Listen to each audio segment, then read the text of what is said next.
Good morning everyone. कैसे हो आप सभी। जैसे कि हमारी मैथमेटिकल फिज़िक्स चल रही थी और हमने उसमें लीनियर डिफरेंशियल इक्वेशन अच्छे से क्लियर कर लिया था। तो आज का हमारा जो नेक्स्ट टॉपिक रहेगा वो हायर ऑर्डर डिफरेंशियल इक्वेशन रहेगा। एग्ज़ाम के पॉइंट ऑफ व्यू से ये बहुत ज़्यादा इंपॉर्टेंट टॉपिक है और यहाँ से क्वेश्चन हमेशा आता ही आता है। तो चलिए स्टार्ट करते हैं।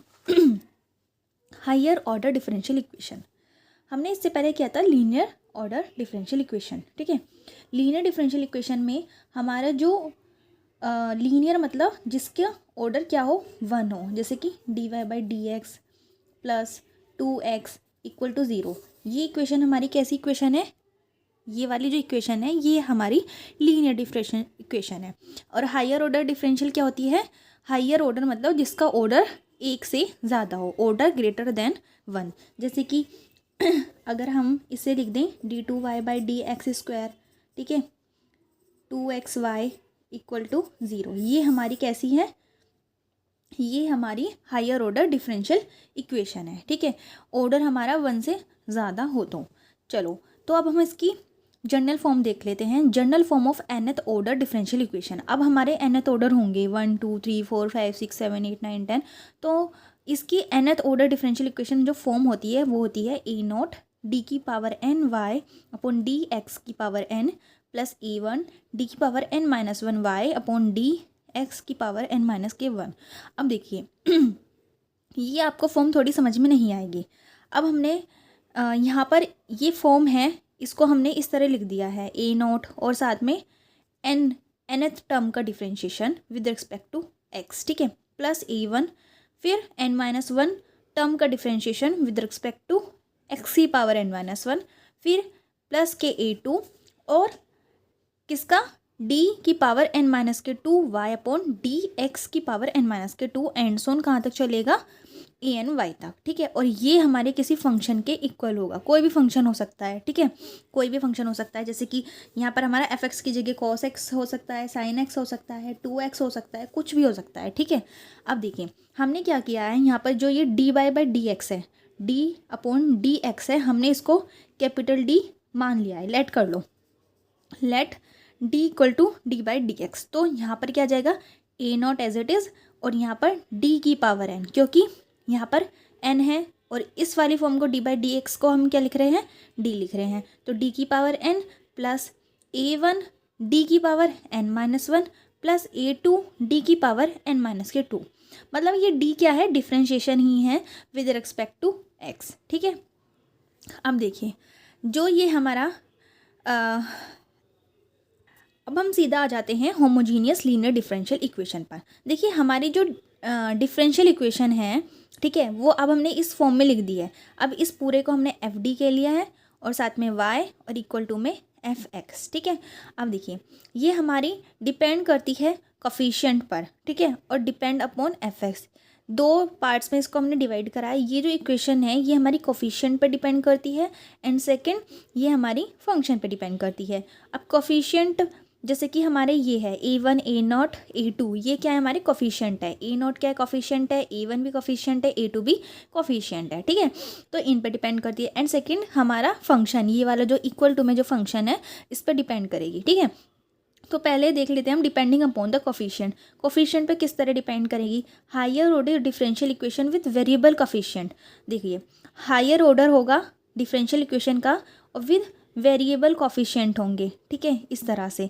और सेकंड है हमारा higher order differential equation with constant coefficient, मतलब एक तरफ हमारे जो वेरिएबल्स कोफिशिएंट होंगे और दूसरी तरफ हमारा कांस्टेंट कोफिशिएंट होंगे। जब हम क्वेश्चंस करेंगे तब वहाँ पर ये समझ में आएगा। ठीक है, फिर एक है हमारा डिपेंडिंग अपॉन एफ एक्स।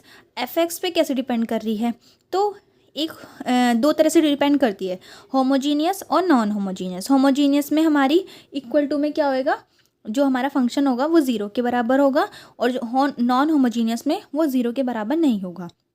तो सबसे पहले हम बात करेंगे होमोजीनियस लीनियर डिफरेंशियल इक्वेशन की, homogeneous linear higher order differential equation की। देखो इसकी फॉर्म हम कुछ इस तरह से होगी, a0 d की power 2 plus a1 d plus a2 और भार y इक्वल टू 0। जैसे मतलब कि हम मान लेते हैं फॉर्म है ये हमारी इस तरह से।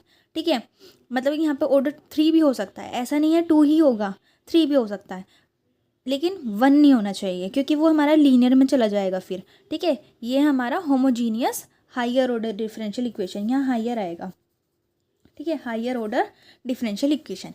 तो सबसे पहले हमारी ये जो फॉर्म होगी, हम इस फॉर्म में अपने इक्वेशन को लिख लेंगे। फिर हम इसकी ऑक्सिलरी इक्वेशन निकालेंगे।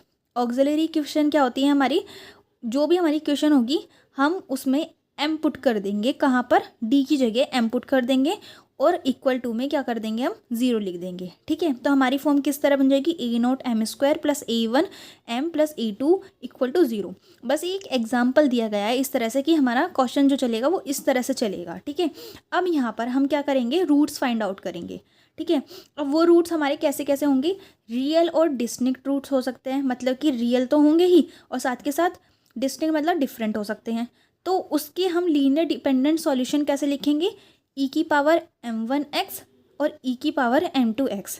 और जनरल सॉल्यूशन कैसे लिखेंगे, y equal to c1 e की power m1x plus c2 e की पावर m2x। अब यहाँ पे c1 c2 क्या है, ये हमारे कांस्टेंट हैं, ठीक है। मतलब अभी आपको बहुत ज़्यादा अटपटा सा लग रहा होगा कि ये क्या हो रहा है, लेकिन जब हम क्वेश्चन करेंगे बहुत अच्छे से समझ में आएगा, ठीक है। तो देखिए हमारे यहाँ से रूट्स निकलेंगे, वो या तो रियल और डिस्टिंक्ट होंगे। अब रियल और डिस्टिंक्ट भाई यहाँ पर हमारी इस तरह से रूट्स निकल सकते हैं कि m+2 आ जाए, m-1 आ जाए इक्वल टू 0। तो m की वैल्यू 2 आ गई, माइनस के 2 आ गई और एक m की वैल्यू 1 आ गई, ठीक है। एक माइनस के 2 आ गई और एक 1 आ गई। तो यहाँ पर हमारे कैसे रूट्स हो गए, सपोज डेट यहाँ पर हमारा m-2 है और m-1 है इक्वल टू 0। तो अब दिख रहा है m की वैल्यू 2 आ जाएगा और m की वैल्यू 1 आ जाएगी, ठीक है। तो इस तरह से हमारे रूट्स निकल गए, m1 और m2 डिफरेंट हैं, 2 और 1 है और रियल भी हैं। तो देखिए इसके सॉल्यूशन हम कैसे लिखेंगे, देखो जब हमने m की वैल्यू हमारी कितनी आई है, m1 की वैल्यू आई है हमारी 2 और m1 की वैल्यू आई है हमारी 1। तो इसके सॉल्यूशन होंगे e की पावर m1 कितना है, 1 है मतलब x, ठीक है। और e की पावर m2 कितना है, 2 और साथ में क्या है, x। इस तरह से हमें सॉल्यूशन लिखने हैं, ठीक है। फिर हम y is equal to c1 plus c1 और ये वाला पहले वाले लिखेंगे, फिर प्लस c2 और फिर सेकेंड वाला लिखेंगे, ठीक है। फिर है हमारे रियल एंड इक्वल रूट्स भी हो सकते हैं कि रियल भी हो और इक्वल भी हो। कभी कभी ऐसे भी हो सकता है कि m1 और m2 की वैल्यू सेम आ जाए, 1 आ जाए, 2 आ जाए, ठीक है। तो हमारे जब रियल और इक्वल रूट्स होंगे तो सॉल्यूशन कैसे लिखेंगे, y is equal to c1 e की power mx plus c2 x आएगा, फिर e की पावर mx। यहाँ पर x ज़रूर आएगा, बच्चे भूल जाते हैं यहाँ पर x लिखना जब रियल और इक्वल रूट्स होते हैं, ठीक है। तो यहाँ पर x आना ही आना है, वरना आपका क्वेश्चन गलत हो जाएगा, ठीक है, मतलब आपका आंसर गलत हो जाएगा। फिर हमारा यहाँ पर इसे हम कॉमन करके भी लिख सकते हैं, e की पावर mx जब हमारे कॉमन है तो उसको बाहर ले लो, अंदर ये बचा। फिर आता है हमारा इमेजिनरी रूट्स, ठीक है। रूट्स हमारे a प्लस आयोटा b की फॉर्म में भी हो सकते हैं, ठीक है। तो हम कैसे लिखेंगे उसके सॉल्यूशन, e की power ax cos bx e की पावर ax sin bx, ठीक है। फिर हमारा इसका जनरल सॉल्यूशन होगा y is equal to c1 e की power ax cos bx plus c2 e की पावर ax sin bx।